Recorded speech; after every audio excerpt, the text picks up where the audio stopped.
Hello, welcome back. Today I'm going to be making a delicious lamb rendang. Now this is a typical curry in Indonesia and Malaysia, and it's very fragrant, full of lovely spices and a bit of chilli. So come along and I'll show you how to make it. So today I'm going to use some lamb shanks, and you can really use any kind of lamb that you want to. If it's a bit of a bigger meal, I'd probably use a lamb shoulder or leg of lamb. But today I'm just going to make a small amount, so I'm just going to make use some lamb shanks. So you want to start by making our dry spice mix. So the dry spice mix, you can really just use ground spices, but if you grind them yourself, they're going to be much nicer. So I'm going to start by just lightly roasting in a dry pan a teaspoon of coriander seeds, half a teaspoon of peppercorns, 2 pieces of star anise, a few, maybe 4 or 5 cardamom pods, and about 3 cloves. You can also add a cinnamon stick if you want to, but I might just save that till later and actually put a whole cinnamon stick into the curry while it cooks. So I'm going to give these a quick fry until they're fragrant, and then I'm going to pop them in, once they've cooled down of course, into my coffee grinder. And this is it's a coffee grinder, but I only use it to grind my spices. So I'm going to grind these, and while they're cooling down, it's a good time to prepare the wet spice ingredients. So I'm going to use a nice good few cloves of garlic, a couple of shallots.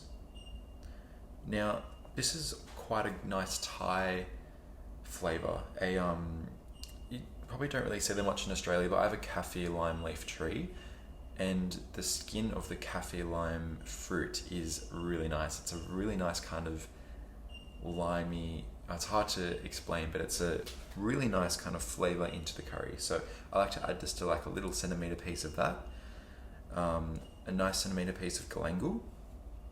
And galangal again it's not as strong as ginger, but it's in the ginger family. It's again more of a fragrant kind of delicate flavour, but a really nice flavour.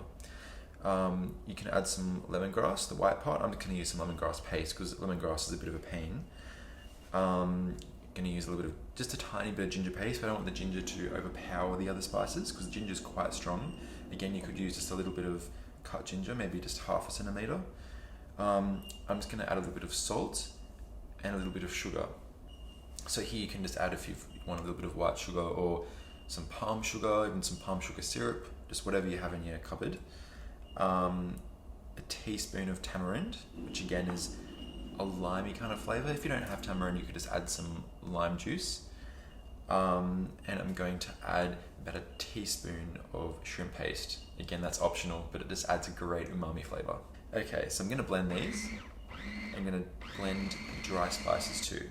So once they're all blended, I'm going to add them together, mix them round, and I'm going to pop that into a hot pan. And I'm just going to fry this off with a little bit of oil just until it's fragrant and the spices get cooked a little bit.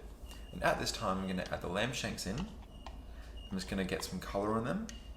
I'm going to move that around.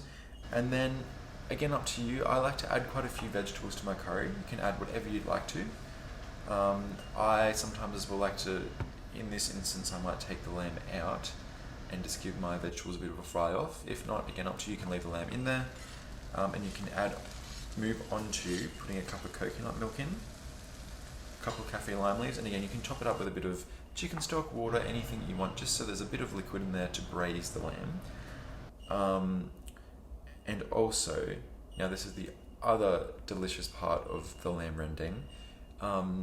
In a lamb rendang you need some extra coconut flavour, and to add that we get about half a cup of desiccated coconut or shredded coconut, and we kind of cook this down slowly in a pan separately. Again, no oil, just dry, and it slowly kind of turns into a oily, caramelly brown flavours. We don't want to burn it, but we want to make it nice deep golden colour to this coconut. And as you can see here, it's not burnt, but it's nice dark brown. And you just got to keep stirring this around because you'll find that one side cooks, you've got to flip it and move it. So yeah, it could take a little while. So once that's all nicely coloured, I'm going to add that back into the lamb as well. And at this stage, I'll mix everything around, and I'm going to put this into my oven. So I'm going to set it at 160 degrees Celsius for about 1.5 hours. Again, just until the lamb's tender. The lamb will all be falling off the bone. I should be able to almost pick up the bone and the lamb should just slide off. Again, this can kind of depend on your oven. It'll be about 1.5 hours, could be a little bit longer. You're obviously welcome to do this in a slow cooker too. And again, just remember, if you use a shoulder or leg of lamb, it would probably take a bit longer, maybe 2.5. But again, it really depends on the meat you're using, the size. But today, in the lamb shanks, it should be about 1.5 hour, 45. So that's about it. Let that cook in the oven if you want to cook up some rice. And that's about it. Once it comes out of the oven, you may need to cook it down a bit further with the lid off, either in the oven or on the stovetop.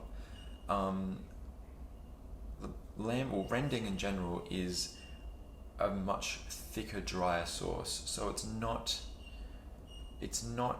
like really wet like a Thai curry. It's much drier and thicker. So you almost want to kind of cook it down and let the water or the liquid evaporate until it's kind of sticky and a very thick sauce.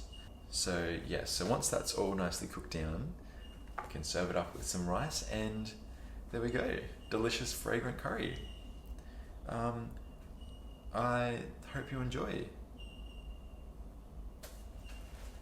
Thanks for watching.